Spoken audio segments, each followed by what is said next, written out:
মহিলারা pregnancy plan করছেন, তারা চান যে তারা যাতে তাড়াতাড়ি প্রেগনেন্ট হয়ে যান। আর এই নিয়ে কিন্তু তাদের মনে কিছু কনফিউশন চলতে থাকে।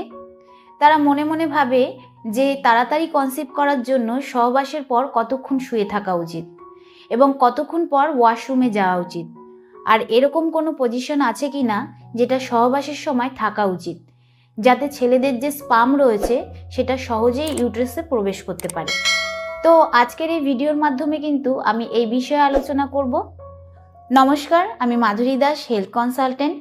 তো চলুন শুরু করা যাক।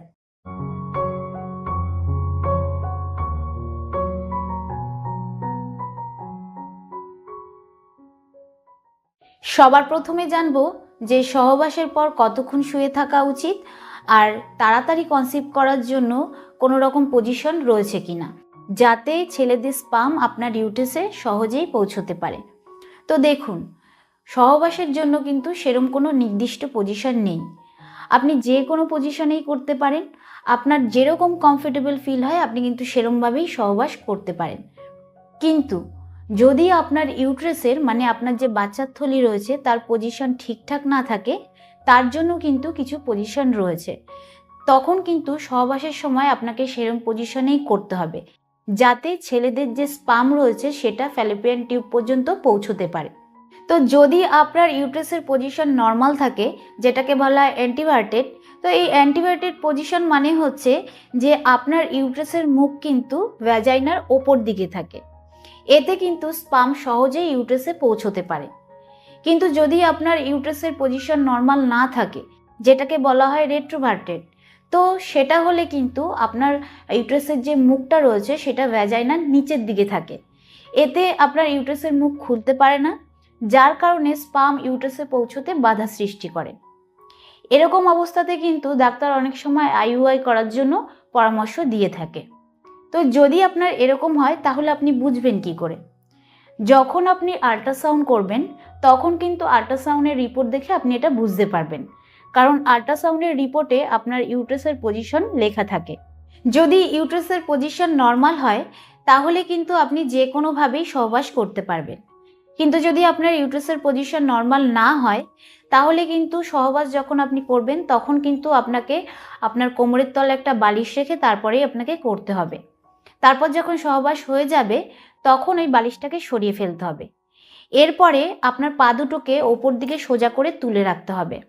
এছাড়া আপনি দেয়ালে ঠেকিয়েও পা দুটোকে সোজা করে ওপর দিকে তুলে রাখতে পারেন। যদি এগুলো করতে আপনার অসুবিধা হয় তাহলে আপনি 3-4টে বালিশ পরপর রেখে তার উপরেও পা দুটোকে রাখতে পারেন। এরকমভাবে কিন্তু আপনাকে 10 মিনিট অবধি শুয়ে থাকতে হবে।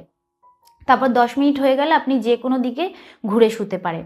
তো 10 মিনিট কিন্তু এনাফ, কারণ ছেলেদের যে স্পাম রয়েছে সেটা ফ্যালোপিয়ান টিউবে পৌঁছাতে 2 থেকে 3 মিনিট লাগে। তাই এর থেকে বেশিক্ষণ ওরকমভাবে শুয়ে থাকার প্রয়োজন নেই। এবার প্রশ্ন হচ্ছে যে সবাইকেই কি এরকমভাবে সহবাস করতে হবে? একদমই কিন্তু নয়। যদি আপনার পার্টনারের স্পাম হেলদি থাকে, নর্মাল থাকে, তাহলে কিন্তু আপনি যে কোনোভাবেই সহবাস করতে পারেন। শুধুমাত্র আপনাকে 10 থেকে 15 মিনিট অবধি শুয়ে থাকতে হবে। এরপর কিন্তু আপনি উঠে বসতে পারেন। তো এক্ষেত্রে একটা কথা বলি, অনেকেই কিন্তু বলে যে ম্যাডাম সহবাসের পর উঠে বসলে স্পাম বেরিয়ে আসছে প্রাইভেট পার্টস থেকে।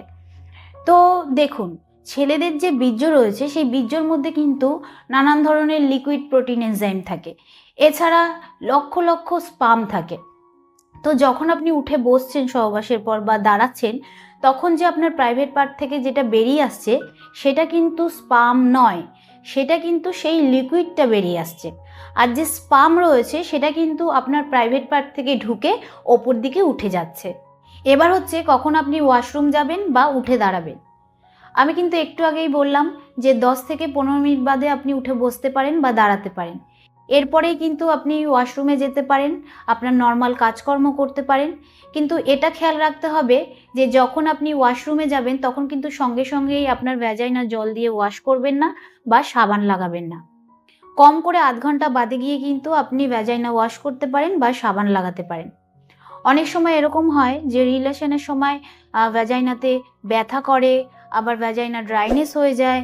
তো এরকম যদি হয় তাহলে আপনি নারকেল তেল ইউজ করতে পারেন। এতে কিন্তু স্পামে কোনো রকম অসুবিধে হয় না। তো আমি আশা করব যে ভিডিওটা আপনার ভালো লেগেছে। তো ভিডিওটা কিরকম লাগলো অবশ্যই কমেন্টে জানাবেন। আজকের মতন এতটুকুই, আবার দেখা হবে পরবর্তী ভিডিও নিয়ে। নমস্কার।